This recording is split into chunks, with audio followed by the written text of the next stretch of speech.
Welcome to The Explainer. I am so glad you're here today because, well, we're looking at a situation that is literally unfolding as we speak.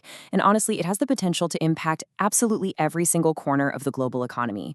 You see, the world's economic engine actually relies on just a handful of incredibly narrow stretches of water to keep functioning.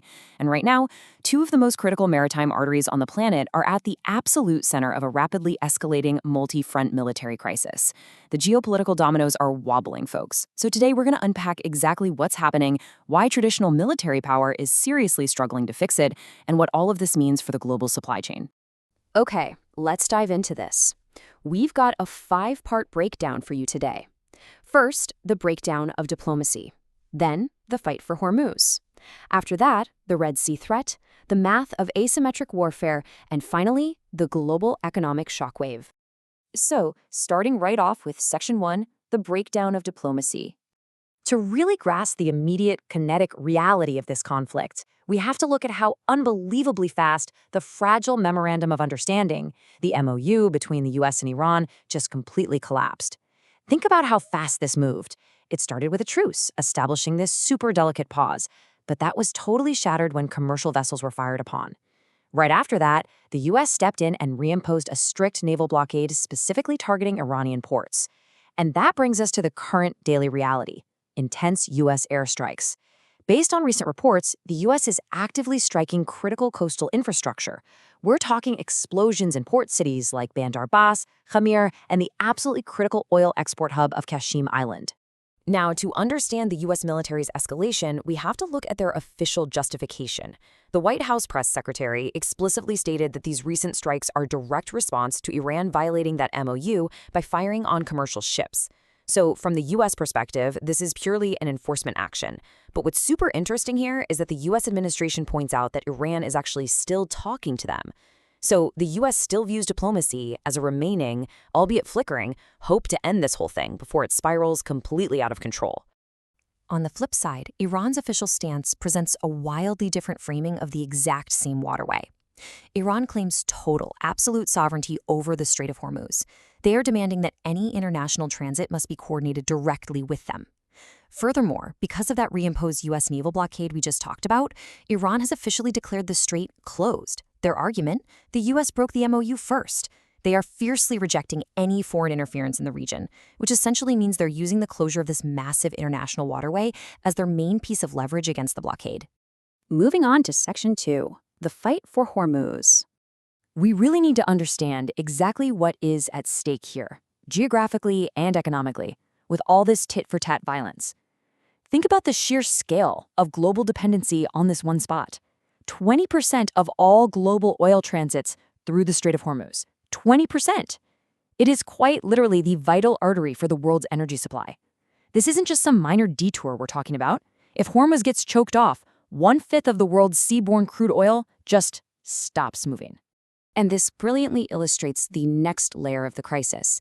Down at the southern end of the Red Sea is the Bab al-Mandab Strait. It handles 12% of all global trade and a staggering 33% of the world's container traffic. Iran's Revolutionary Guard basically came out recently and threatened that regional energy exports are for everyone or no one at all, pointing straight at this specific strait as a massive potential force multiplier. So what does this actually look like on the water right now? Well, it's an actively escalating military retaliation loop around these crucial choke points. We're talking about U.S. Marines physically boarding and redirecting commercial tankers in the Gulf of Oman if they attempt to run the blockade. And in response, Iran has ramped up its retaliatory drone strikes. We're seeing air defense interceptions and debris falling in neighboring Arab states like Kuwait, Bahrain, and Jordan. Right now, it's categorized as a low-intensity conflict, but it is dangerously, precariously close to widening. Right in the middle of this giant powder keg, regional players are desperately trying to keep diplomatic channels alive. Take Qatar, for instance. They've had to issue firm statements categorically rejecting reports that they agreed to participate in any military action whatsoever.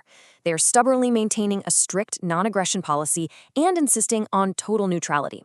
And honestly, that's absolutely vital if there's going to be any regional mediator capable of actually de-escalating this situation. Which brings us to Section 3, the Red Sea threat.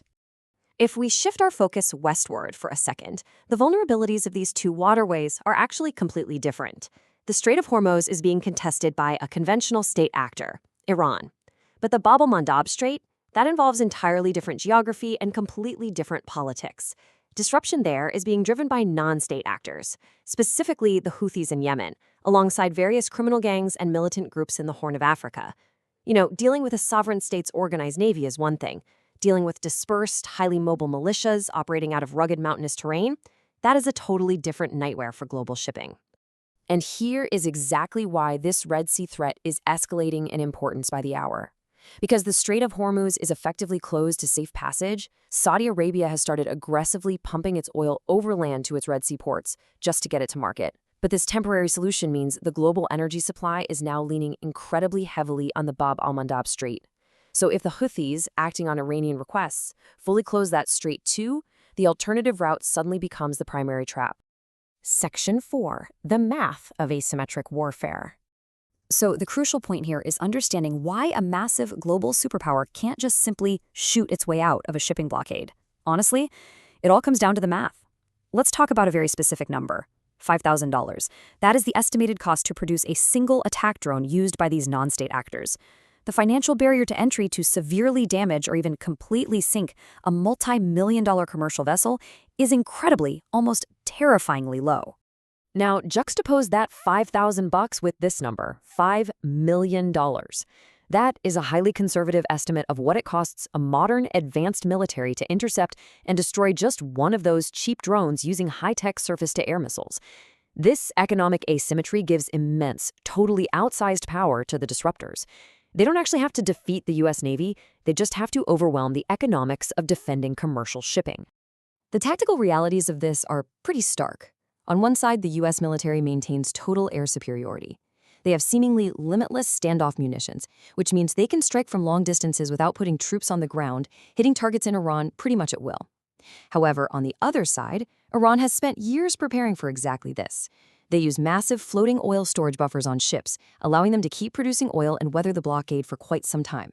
Combine that buffer with their heavy reliance on cheap, highly effective drone warfare, and you've got a scenario where both sides can sustain this standoff for much, much longer than global markets might anticipate.